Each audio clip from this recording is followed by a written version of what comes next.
আসসালামু আলাইকুম football fans. আজকের ভিডিওতে আলোচনা করব বর্তমান পৃথিবীর সেরা উদীয়মান তারকার অন্যতম তারকা স্টেভা উইলিয়ামকে নিয়ে। সে এইবার ব্রাজিলিয়ান ব্যালন ডি'অর জিতেছে। স্টেভা উইলিয়াম একটা ভার্সেটাইল প্লেয়ার, যে কিনা left winger, right winger, attacking midfielder এবং সেন্টার ফরওয়ার্ড সব পজিশনে খেলতে পারে। মাত্র 17 বছর বয়সে সিরিয়া এ হয়ে 31 ম্যাচে 13 গোল এবং 9 অ্যাসিস্ট করে এবং 31 ম্যাচে তার রেটিং সংখ্যা 7.51। তো চলুন দেখে আসি স্টেভা উইলিয়ামের লাস্ট 5 ম্যাচের পারফরমেন্স। স্টেভা উইলিয়াম লাস্ট ম্যাচ খেলে ফ্লুমিনেন্স এর বিপক্ষে, যেখানে সেই ম্যাচটি 1-0 গোল ঠকে যায় পালমেরাস। সেই ম্যাচে স্টেভা উইলিয়ামের রেটিং ছিল 7। সেই ম্যাচে অ্যাকুরেট পাস দেয় 23টি এবং টোটাল শট নেয় 2টি, সাকসেসফুল ড্রিবলিং করে 5টা, ডিফেন্সও ছিল তার অবদান, ট্যাকল অন করে 1টি, গ্রাউন্ড রুল অন করে 8টি। 5 ডিসেম্বর পালমেরাসের ম্যাচ পরে গ্রুজিরো এর সাথে, যেখানে পালমেরাস 2-1 গোলে জয়লাভ করে এবং সেই ম্যাচে স্টেভা উইলিয়াম 90 মিনিটের মাথায় গোল করে সেই ম্যাচটি জিতিয়ে নিয়ে আসে।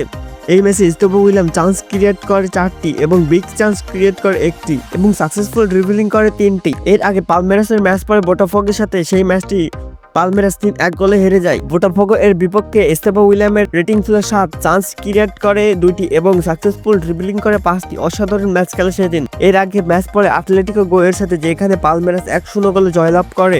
স্টেভা উইলিয়ামের রেটিং ছিল সেই দিন 7.5 এবং 1টি অ্যাসিস্ট করে। এই ম্যাচে চান্স ক্রিয়েট করে 3টি এবং সাকসেসফুল ড্রিবলিং করে 1টি। এর আগে ম্যাচ খেলে গিরিবিওর সাথে, যেখানে স্টেভা উইলিয়াম একটি গোল করে এবং 1-0 গোলে জয়লাভ করে পালমেরাস। এই ম্যাচে তার রেটিং ছিল 9.2 এবং তিনি man of the match award জেতে। চান্স ক্রিয়েট করে 5টি এবং সাকসেসফুল ড্রিবলিং করে 7টি।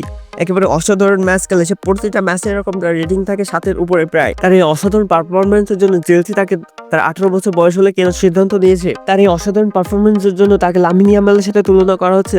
অনেক ফুটবল বোদ্ধারা ভাবে, আগে যেমন মেসি নেইমারের যুদ্ধ দেখেছে, এইবার বিশ্ব দেখবে স্টেভা উইলিয়াম এবং লামিন ইয়ামালের যুদ্ধ। অনেক ফুটবল গবেষকরা ভাবে নেইমারের পর স্টেভা উইলিয়াম হবে ব্রাজিলের সর্বোচ্চ কান্ডারি। আপনার কি মতামত? স্টেভা উইলিয়াম কি বিশ্বজয় করতে পারবে? অবশ্যই আপনার কমেন্টে জানাতে বলবেন না। এবং এরপরে কোন প্লেয়ারকে নিয়ে আলোচনা দেখতে চান অবশ্যই কমেন্টে জানাবেন।